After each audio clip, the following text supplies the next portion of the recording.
What is up, my dudes? My name is Pablo. It is nice to meet you, and this is our first video that will be a little bit different from our usual playbacks. Today we're actually going to talk about a specific genre more in general. Today we're going to be talking about found footage films. So we're going to talk a little bit about what found footage is, some of the particular characteristics of the genre. So without further ado, let's get started, and why not? Don't forget to like and subscribe. It is free and it'll help us out a lot. Now, few styles of filmmaking are as polarizing as found footage. The term found footage, it describes a type of filmmaking where the framing narrative is told through discovered or recovered recordings, home videos, security camera footage, or something similar compiled to tell a story. And it'll usually be, some punks just going into an abandoned house, finding some old creepy VHS tapes along with, a VHS tape player, for example. So the found footage, it's characterized by a shaky camera. Some people don't like it. I know my ex didn't. She said it gave her headaches. Also, it's awkward, almost stilted acting sometimes, and being presented as unedited or raw footage. So it's meant to portray an air of realism that normal cinematography just cannot achieve. It's hard to pinpoint the origins of found footage, but this type of storytelling isn't as new as many people think. Epistolary novels can be pointed out to as an early form of this technique, like Bram Stoker's Dracula and Stephen King's Carrie. Also some more modern examples like The Martian by Andy Weir. So these are stories that are told through found letters, interviews, news articles, and recordings that have been around for some time. So in the film world, people tend to point out to 1980s Cannibal Holocaust as the first found footage movie. And then the genre gained major popularity after the success of the 1999 Blair Witch Project. And later it was revived again by the Paranormal Activity series. There are many common complaints when it comes to found footage. Is it a stylistic choice or an attempt to mask a low budget? Does it add or does it take from immersion? I mean, why are they recording even though most people in the same situation would have put the damn camera down and run? They're all valid complaints. The impact that found footage has had on not just film but pop culture in general is easy to see. And today we'll be looking at a few films that we consider to be examples of worthwhile watches. So let's first talk about the Blair Witch Project. Now, you would be hard-pressed to try to look for found footage films without seeing the Blair Witch Project. Again, it was released in 1999 and directed by Daniel Myrick and Eduardo Sanchez. Basically, we follow three film students in the Black Hills Forest near Burkittsville, Maryland, to film a documentary about the legendary Blair Witch, but are never seen again. Now, skip forward a year later, and all their stuff is recovered, and we get a front row seat to their spine-chilling stay in the woods and the true power of the Blair Witch. Now, with a tiny budget of an estimated $500,000, of which about $60,000 was for filming, the film went to gross almost $250 million worldwide, making it one of the most successful independent films of all time. And we can attribute this success not just to the movie itself, but the amazing viral marketing campaign long before becoming viral was even a thing, with faux documentaries on the local legend of the Blair Witch released in conjunction with the film, to even listing the actors as missing or deceased, fake police reports, and much more. The goal was evidently to blur the line between fact and fiction. It's definitely one of those movies that you have to be patient with. It can be slow at times, and a lot of the scenes are borderline inconsequential because of the long takes, the silence, and the almost non-acting of the characters, all of which was intentional to further solidify the authenticity of three regular people in the woods. Now, by no means was it the first found footage, but it is undeniable that it did breathe new air into the style and popularized it. Its legacy cannot be understated, spawning 2 sequels, books, comics, video games, and even a few parodies. Though it shouldn't be your first choice from this list, if you have any interest into seeing what inspired all the rest of the movies on this list and numerous others. But definitely give it a chance. I know I will.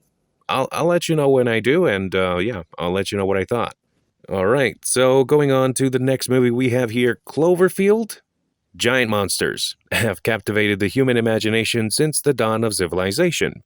The kaiju or giant monster genre in and of itself has a rich history, going back to the 1950s, with King Kong and Godzilla being the first noticeable examples.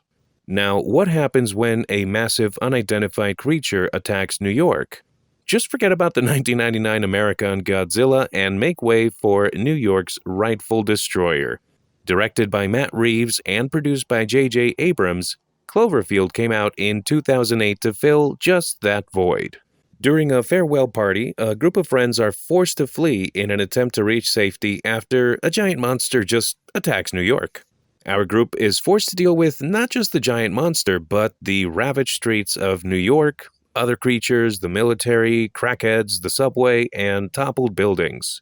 It seems weird to combine a genre that prides itself on big set pieces and over-the-top action with a style that will inherently limit one's view into that world. But somehow, it just blends in just fine.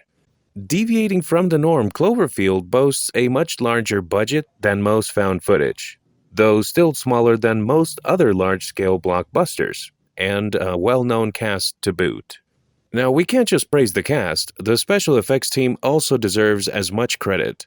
With the inclusion of Phil Tippett of Tippett Studio, who worked on so much including Star Wars, Jurassic Park, RoboCop, Indiana Jones, and many more, the effects were added in post-filming, and though mainly CGI, the dark backdrops and settings help blend them in almost seamlessly.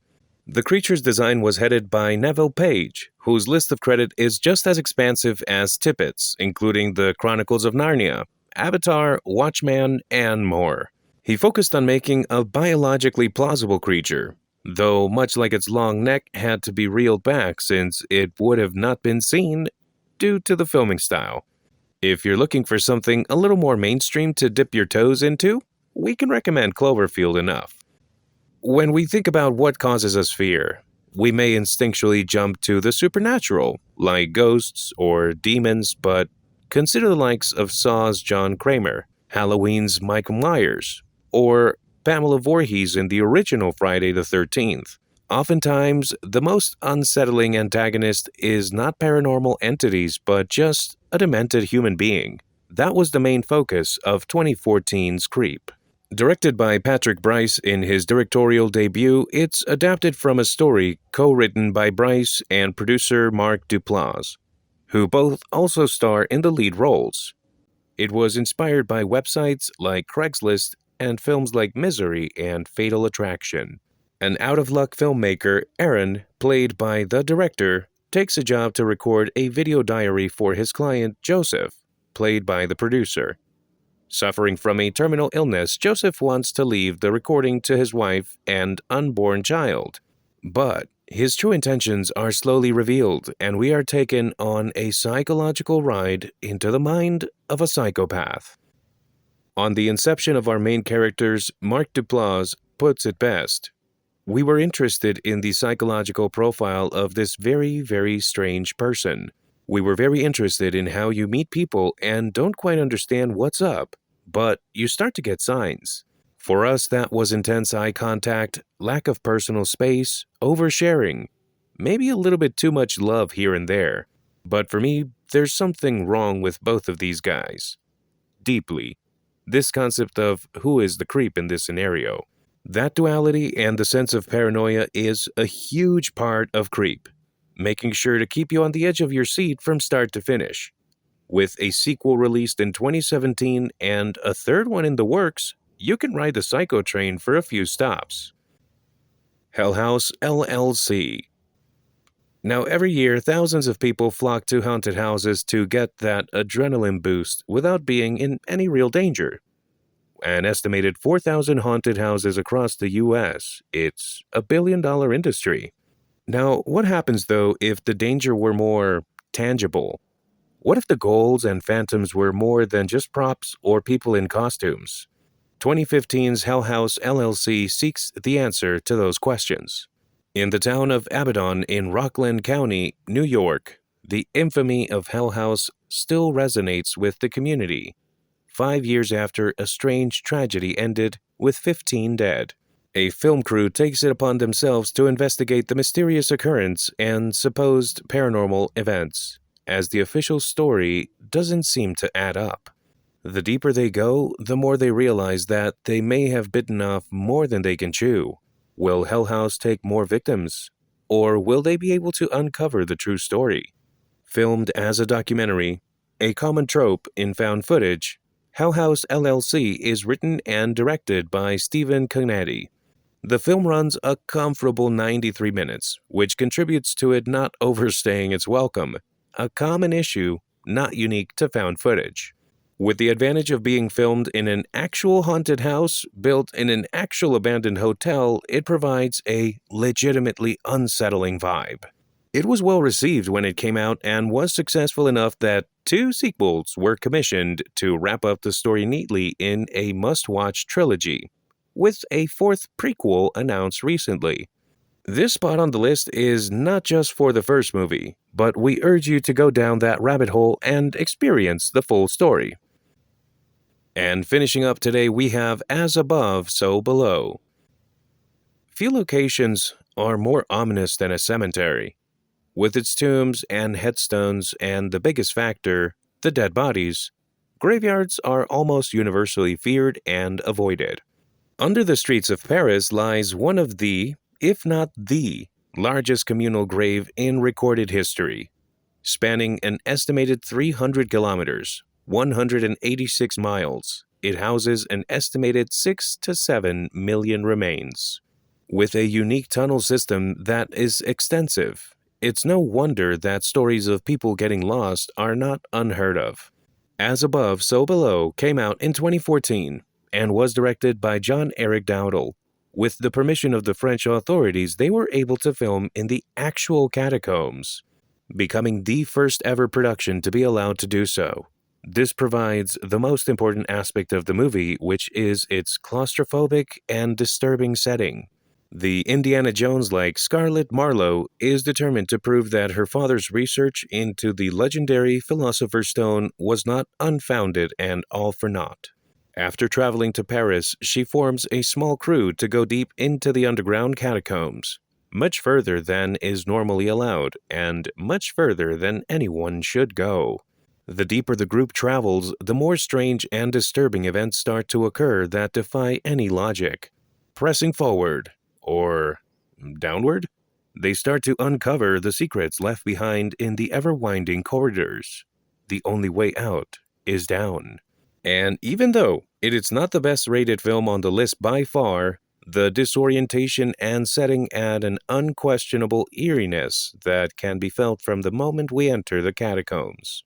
Allegorically, we are following our group through the 7 circles of hell, and that inspiration can be felt throughout, especially the deeper and deeper we venture.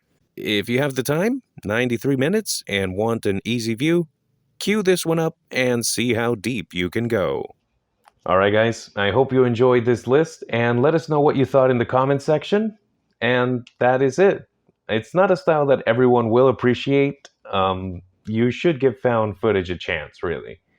And this is just to showcase a few that we enjoy, and we think that others may enjoy as well. So let us know what's your favorite found footage movie. Have you watched or heard of any of the movies on the list? And do you even like found footage? And if you don't, tell us why. And make sure to leave a comment below and subscribe for more movie content. See y'all next time.